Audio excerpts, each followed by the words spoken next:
VR of V-Time, episode 81, and happy Halloween! To give context immediately. Blah. Of course you would. Anyway, we're kind of doing a special episode since it's Halloween. I'm dressed up as a modern day Witcher, and Alex is a... Modern day vampire, not modern day, Victorian vampire. Victorian vampire. Yes, I know I could be looking better, but oh well. We didn't want to bleach his hair. Yeah. Anyway, we got a lot to talk about this episode. Not too many leaks, but a lot of good news. So we're gonna go straight into it, and hopefully we're gonna get fast through it, right? Yep. But before that, if you're interested in picking up any cards from TCG Player, then please use our affiliate link down below. Purchases through this link help support the channel so we bring more great content straight to you guys. And with that scripted part of the way, let's go straight into the leaks. Starting us off with some gold Paladin rares and commons. We got two grade 3s that got leaked. Interesting effects. I don't know if they were going to be ran that much. We got Battle Lion Lance Dragon. It's a grade 3 without a marker, rare. Auto rearguard when placed by card's ability. Discard 2 cards from hand, and this unit gets 20k and critical +1 until the end of turn. That's the Italian. Battalion? Battalion Dragon, whatever. It's a nice effect on rearguard. If you call it by Gurgwit, it'll basically be a 32 double critical. Gurgwit might give it more power. So it's not a bad threatening unit, but you need to see it and you need to call it by effect. Wonder Ezreal can activate it. It's a flavor card for most people. Yep. The other grade 3 is a common with a marker. Planetary Ray Dragon. Continuous Vanguard rearguard during the validated attack. If you have 5 or more rearguards, when your opponent will call cards from hand to Guardian Circle, he or she must call 2 or more at the same time. Honestly, I like this one a little bit better. And the other one is big power and critical, but it can be PG'd. This one does not have to be called by ability. You just need a decent board. And then, you know, 2 or more. Yeah. You can just poke. Yep. Make it useful. It really is pick your poison. Anyway, moving on. We got some more Narukami commons. Yep. Ooh, this is actually a pretty decent grade 1. This is a Fibra Crusher Dragon. Auto rearguard when it placed. If your Vanguard is grade 2 or greater, cost counterblast 1, draw a card. Choose one of your opponent's back row rearguards. Move it to an open rearguard in the same column as that unit. When it's, I don't know how you said it. You said something when it placed that's just completely made my brain go ding. So yeah, it replaces itself because a CB1 draws you a card, so it's free draw. And you have to be a grade 2 or greater, it's not a problem really. And then you get to move a back row to the same column. I mean, granted, you still can't hit their back row, but you're still moving something. Look at it this way, like, not for Eradicator, Vanquisher. How much CP do you use? None. Uh-huh. This thing's great in Vanquisher if you want attack option. Yeah? They need more draw power with no drawback. Still salty. It uses a resource, at least. Yeah, resource you don't touch. You know. Anyway. And then we got a grade 1, 15k shield, 7k, Telekinesis Dragon. I mean, it's a vanilla, that's all you got. Pretty much. More Zazan effects. Yeah. Anyway, moving on. Tuesday stream happened and we finally got to see Gabriel herself. And interestingly, she works around a name. It's not Gabriel, but any card with the name Black. Yep. Very interesting. So let's start off with the grade 2 that we saw not too long ago as a promo that apparently is a card in the set. Black Mapping Celestial. We already covered her once. We're going to cover her again real quick. So her effect is continuous during your turn. If your card was put into your damage zone this turn, plus 10k.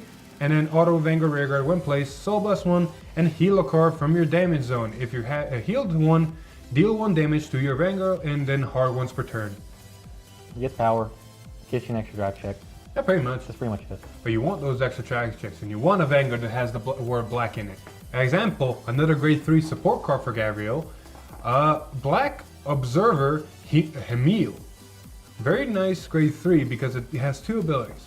Auto Vanguard rearguard when placed. If you have a Vanguard with Black in its card name, counterblast 1, call a card from your damage zone to rearguard and deal 1 damage to your Vanguard. hard once per turn. So it's another rescue check, but this time goes to board. Yep. And then the other ability is very fun. Auto rearguard, when it attacks, counterblast 3 until the end of battle. This unit gets 15k, critical +1, and your opponent cannot call sentinels from his or her hand to Guardian Circle. At the end of the battle, put this unit into your soul.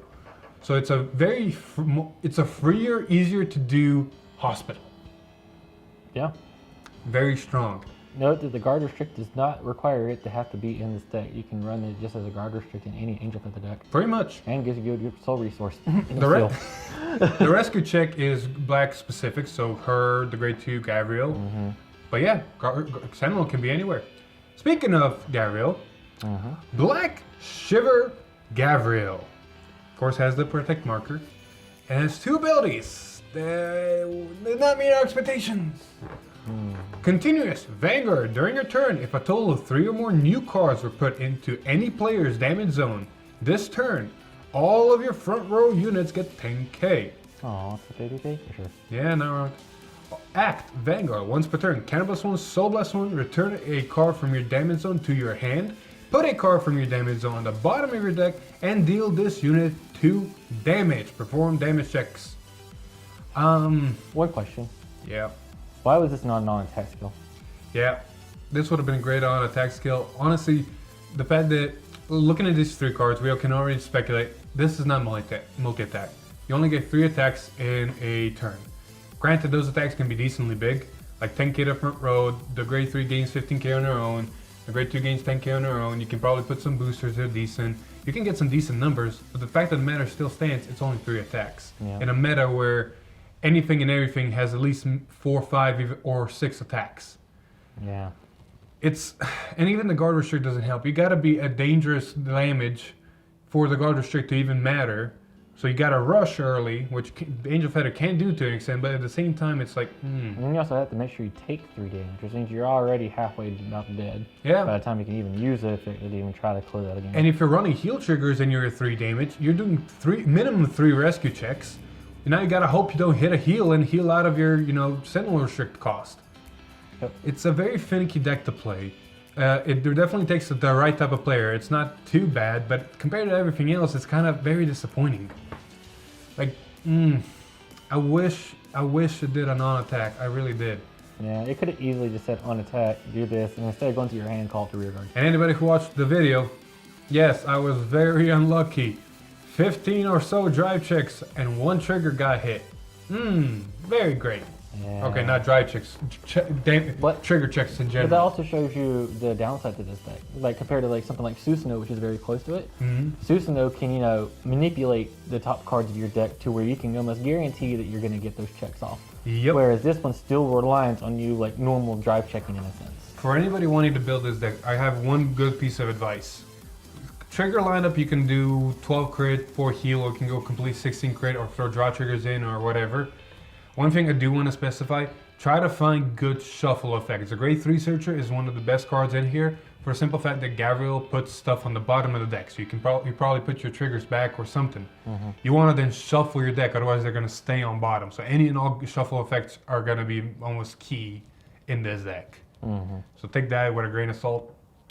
Gabriel could have been so much better. Maybe it just takes the right kind of player to play it. Moving on. So, more Genesis, right? Yeah, that's a Genesis. Yes, it's a more sorcerer. Genesis. Yay, sorcerer support. So, it's grade 1, common. Yeah, it is a common, yeah. Assistant sorcerer, Commonness. calmness. Auto Vanguard, when placed, cost. Put a card from your hand to your soul, draw a card. That's simple, straightforward. Yep. Auto Rear Guard, when placed, soul charge 1. Then if your Vanguard is grade 3 or greater, soul charge 1 and one of your Vanguards gets power +5. So, It's a common tech card. It's not bad. It's not amazing. it's okay. What about the other one? Then we got another vanilla 7k, 15k shield. A Veor of Dedication.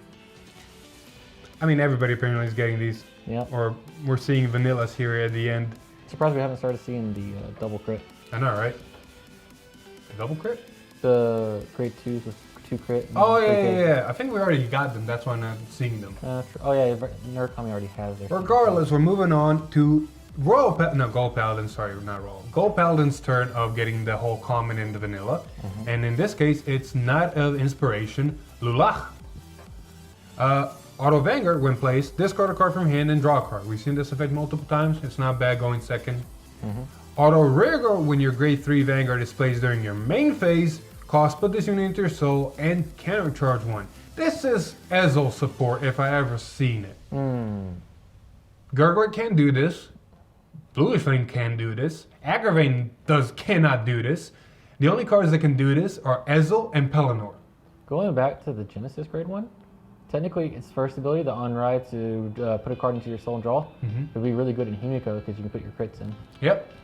Like, look at it this way. This is like I said, an Ezel card because Ezel does main phase right, or it is the card that can you run in Pelennor if you're attacking in Pelennor. Pellennor's battle phase. Yeah, it's only. This is Ezel. This is straight Ezel. Yep. Unless we get another card we don't know about. Yeah. And then we got the 15k shield, 7k grade 1, Spigo. Spigo. Yeah. Spigo. Whatever. It's a dog. Moving on. Angel Feather turn for a rare and a vanilla. Yep. We got Black Closure Softfield. It's a grade 1 8k. And oh boy, where was this when we were testing Gabriel? I'm sorry, it's honestly good. It is good, but I don't know if it's going to make it. No, it's not going to make a difference, but it's good. Yes. Auto Vanguard, when it attacks, hits, draw a card. We haven't seen this effect in a while, but it's a good effect going second. Exactly. And then Auto Rearguard, when placed, if you have a Vanguard black in its card name, discard a card from your hand, return a card from your damage zone to your hand, and if you return, deal 1 damage to your Vanguard hard once per turn.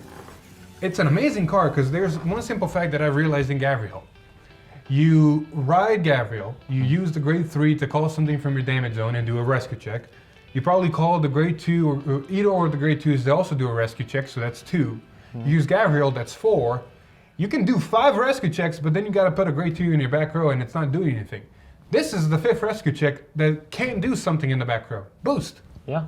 So there you go. It's not a bad staple card. You're ditching something in your damage zone, so you can combine this with a grade 1 that puts stuff from the drop zone into your damage zone. So you can kind of filter and tweak and toolbox a little bit more, but it doesn't fix any of the major problems that Gabriel unfortunately has. I will say for premium, all of these effects do not say when placed from hand. They just say when placed, so that's some pretty good implications. I mean, I can see a resurgence of Gize. Nah, I just think a solid, good rescue deck.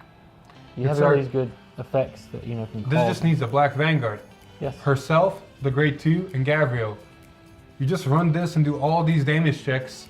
True. Gize is like this. Fair. Just something to think about for premium. Anyway, the comment that got leaked is a 12k no shield grade 2 clean shake angel. Simple, straightforward. Man, somebody on Discord said it perfectly. It's like a tube of Colgate on a stick. You're not wrong. Toothpaste. Last card before we get into some very spicy news. We got the Friday stream finally starting Fifth Fish season, and we finally have Mermaid Idol Ellie. She came out. Not what we were expected though. Yeah. Auto Vanguard Rearguard. When an attack or the attack is boosted hits a Vanguard, search your deck for up to 1 copy of herself, reveal it, put it into your hand, and shuffle your deck. If you put a card into your hand and this unit is on Rearguard, retire this unit. And then its other ability is Auto Guardian Circle. When placed, put one of herself from your drop zone on the bottom of your deck, and this unit gets 10k shield until the end of battle. I don't know what to say about this effect. So, is it great for a +1 if it hits? If it's on Vanguard, Yeah. but if it's on Rearguard, it's basically bouncing itself to hand by deck spinning. Yes, but you do get a 20k shield to your hand because the cost is to put a copy of itself from your drop zone to the bottom of your deck. So when you place it from your hand, the one you added, you can guard with it as a 20k shield and then reset that. But then, what are you going to do next It's turn? weird toolboxing that your opponent needs to allow you to do. Yeah. Like, you need to put it in drop zone if it hits, and if it doesn't hit, then it's on the board, and it's strange. On its own, it's nothing special. I know where this might be good in. Highlander. You're not wrong. Because you can just play 2 of it.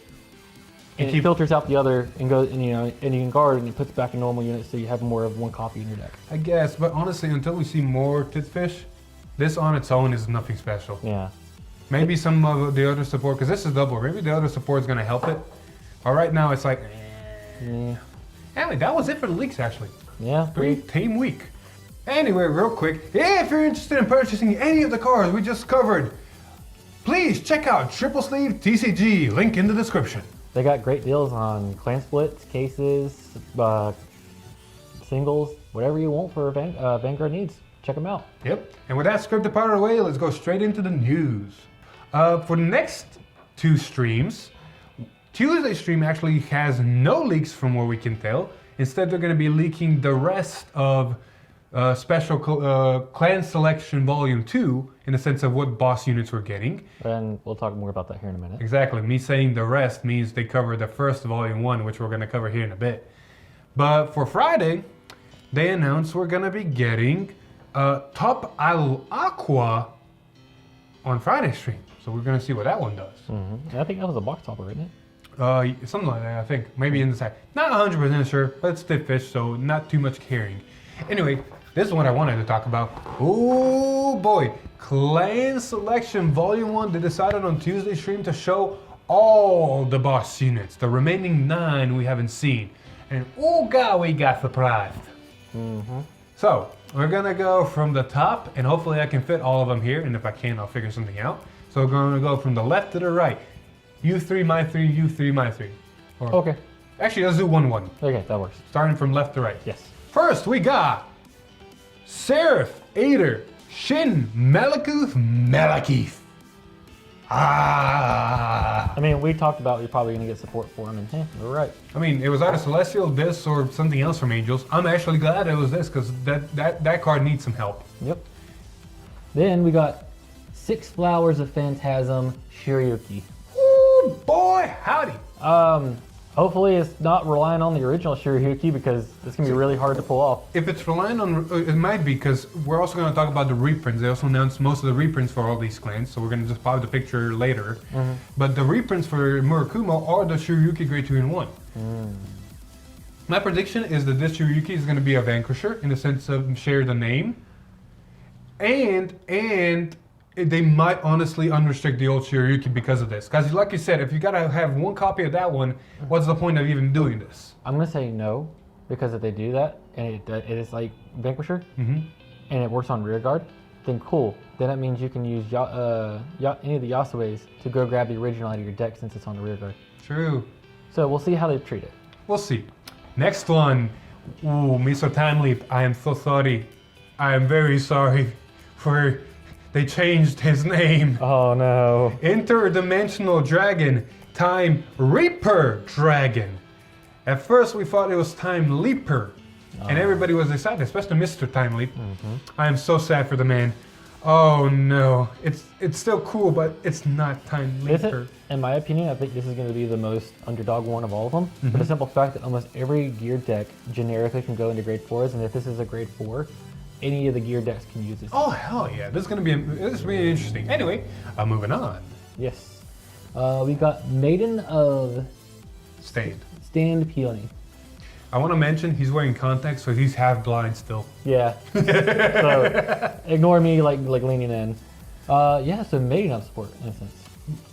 Didn't see that coming, but I'll take it. Yeah. I know Madison's got to be happy. She actually built a Maiden of deck before the Asha and all that, still trying to make it. So this is going to just help the whole thing out. And then the big one.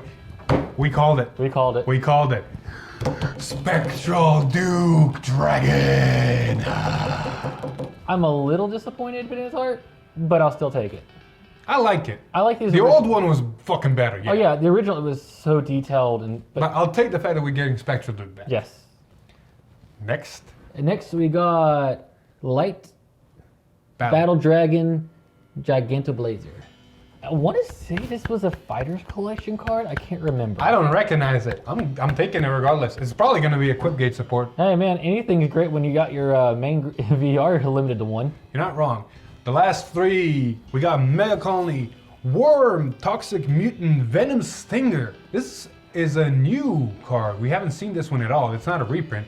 So it's going to be very interesting to see what this guy does. Is it going to mill or is it going to cradle? Hopefully it goes with our speculation is going to be more mill support. You mean for that guy? Yeah, for the weird gun guy back there somewhere. Yeah, that guy. Yeah. Hey, this guy. Oh. We wanted Blade Wing, but we'll take this. It should have been Blade Wing. It should have been Blade Wing. Well, we got Evil God Bishop Gastiel. He's back. We honestly speculated he'd be back sooner, Yeah. but then he didn't. So seeing him now, hey. I mean, it's kind of obvious. The show kind of, gave us like a hint that he might be coming back sometime. Yeah, and then last but not least, Shadow Paladin. And oh boy, a lot of people were mixed feelings about this one, because it's Mesmerizing Witch Fina. It is not Raging Form or any type of Revenge or anything else they could have done. You just couldn't have gave us Raging Form. I'll take Witches because it's a nice gimmick, but I do agree Raging Form would have been better, especially after seeing Chaos Breaker Spectral Duke. Should have given us Chaos Breaker. Or Chaos Breaker. You should have gave us Raging Form. Raging Form, in my opinion, as well, would have been better. So that's the whole thing, right? Yep, that's all of the Volumes 1 main boss units. Alongside of Vermilion. Yep, and then, I don't know how this looks. It's either two pictures or spread out. These are all the reprints we're getting for these clans. As you can see around, there's some staple units. Gear Chronicle made out like a bandit. Oh my god. I feel bad for anybody who's trying to sell their gear stuff because boy, they just rip you out. Yep. Especially if you think about how much this stuff's gonna cost. Oh, Earcob and the Tiger were so expensive and so key, and now they're just reprinted. Yeah, Earcop, and you also got the promo that is almost a staple too. So yeah, like every of your main staple cards that you needed for any gear deck is pretty much there. The Gold Paladin ones was a weird choice. I guess the aesthetic is fitting with Spectral Duke. I mean, Dendrain's always a good one. Yeah, but the other two. The other two, I mean, they're generic enough. Let's see here. Then you have Namain again. Granted, she is a witch, so it makes sense. Man, rip the value on that card. Since she's Sharon, I think it's gonna be type of Genesis stuff. Like she's gonna work off of witches and sages. I can see. We'll see. And then I gotta mention this. Lane Joker, fucking shafted. Because if Gear Chronicle could get their main promo, where's our grade 1 main promo that puts the grade 4 as locked immediately on the board?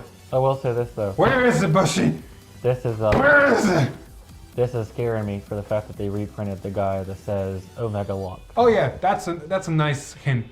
The guy that says, hey, at the end of your phase, and the end of opponent's end turn, Soul Blast 1, and I don't think it's 1 or... I don't know, basically it says Omega Lock. Cards can't get turned face up, which more than likely means that Chaos Breaker is locking your opponent. Oh yeah, because in Standard, the only cards that you want to turn face up at the end phase is either if you're counter charging at the end phase, or you're deleting. Since Chaos Breaker is probably not going to delete, guess what's coming back? Grab your butts. It's coming. Lock. It's happening. And not self-lock. Grand Blue had some decent reprints too. That's fucking Skull Dragon. You got Skull Dragon, it got Greed Shade? Greed Shade, and it also got the Banshee too. Yeah, Banshee. So all those were pretty good staples. Mega Colony got some here and there. DI should have got Yellow Bolt. Killer Tail was nice, and Emblem Master as well. Yellow Bolt would have been better. I think they should have put Yellow Bolt over Killer Tail. Tachikaze got simple ones. Neo Nectar got the grade 2 that can boost and give crits, which is the same promo that Gear Chronicle got. See, the weird part is when you look at the Neo Nectar leaks, you're like, man, these are great staples that ran inside of Asha. You would have thought that it would have gotten a blue Asha or something. Hey man, made enough. Look, this is all we already talked about it. If blue Asha was happening and Jewel Knights, then Altmile got shafted, and then we would probably seen Gear Groovy or something. Fair. So yeah, it's understandable. And Angel Feather ones were also, I mean, Malakith makes sense, the grade 2. Sure, you're getting your Murakumo promo of grade 2. I mean, I'm a little upset that we're not getting it sooner. I got to wait all the way until probably, what, January? February. Something like that. But, I mean, we're still getting it, so... You're happy. I'm happy. That's like the best grade 2 to run on that deck. I think we mentioned everybody that could mention, like even Chaos Breaker, and hey, grade 3 Vermilion and Narukami. Yeah, I mean it's obvious because it's probably gonna be the X skill reprint right there. But yeah, if you're wanting to make a Gear Chronicle, you are the best time to make it because all you need to get is you can ignore your staples and get whatever key pieces you need and wait for this. Mr. Time Leap, Vanguard Insider, sir. If you're watching, I am so sorry for your loss on the name. but at the same time, after a small conversation we had, and you teased me about that grade 1, we're not getting for Link Joker. I kind of feel like you deserve it. Hey man, you can't. Love ya. You can't admit that Time Reaper sounds pretty cool. Okay, that does sound cool, but it's not Time Leaper. Fine. It's not his name straight into a card. Ah. Anyway, that's it for Volume 1. Like we said, Tuesday's stream is going to reveal Volume 2, so we can't wait to see what those have in store. Man, before we close this nice Halloween special episode up, you guys probably already watched our live stream yesterday, and we pulled some great stuff. A little bit of timey-wimey here stuff, because we were all recording this before the live stream, but it's coming after the live stream. So hopefully we pulled some good stuff. Hopefully. Anyway, before we wrap it up, there's one more bit of news I want to mention. As many of you probably noticed on our Discord and maybe on Facebook, there's this event happening called Cardficon that we're a part of. We got announced not too long ago and we're excited. It's going to be a virtual convention where a lot of your favorite creators are going to get on panels, talk about the game, specific panel topics, and so on. And it's going to be streamed on on the 12th and 13th of December. Yep. We're going to be a part of it. We're going to give our opinion, talk to some other creators, and it's going to be great. We can't disclose right now which panels they are or what panels we're going to be part of. We can disclose some, names that have been already dropped in the sense of appearing. We got the man himself, Different Fight, as well as Solemn Vanguard and most of the other WCC, right? We also got Commander Jaime in Wave Nation. Obviously, you got Vanguard Insider. Vanguard Insider got, of course, revealed not too long ago. And I probably should have prepared, and I apologize to every other creator that got announced. I'm going to just pop. All these nice people got revealed, so it's going to be very nice. So if you want to, see all of us in one spot talking about Vanguard, check it out. And hopefully, if this goes well, there's going to be more in the future.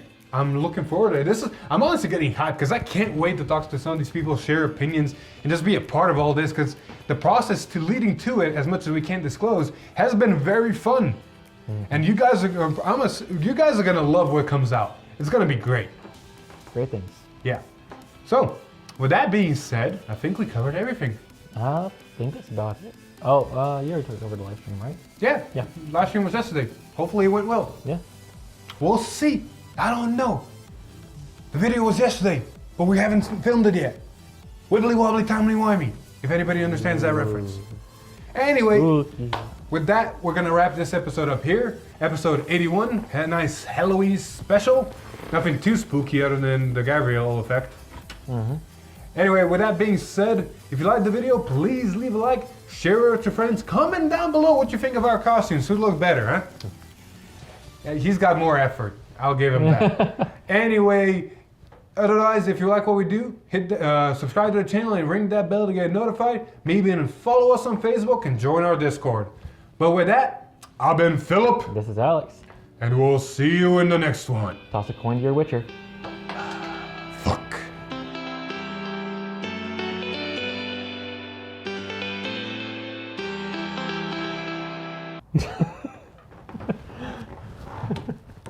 That was good. That was fucking good.